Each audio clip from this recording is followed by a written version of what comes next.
In this video, we are going to talk about how to clean a Frigidaire gallery nugget ice maker, descale step, sanitize and deep clean.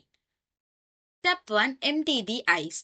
First of all, you have to empty all the ice from its container. Then you just have to throw it or you can store that ice in a freezer.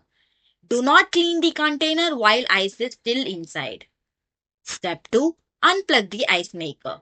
First of all, you have to disconnect it from its power source before cleaning.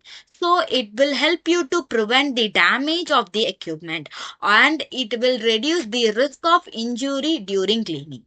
Step 3. Clean the interior. You can use a damp cloth for cleaning the interior with a slightly and softly. Avoid using a abrasive material to prevent damage.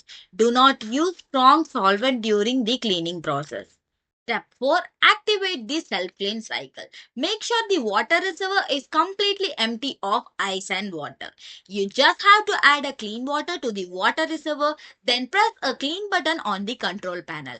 It usually takes a few minutes to complete the cleaning cycle. Step 5. Drain and rinse. You just have to drain the water from the reservoir. Then you have to refill it with a plain clean water. Then you have to run another short cycle to rinse out vinegar and mineral residue and you have to drain it again. So this will help you to resolve the issue. Thanks for watching.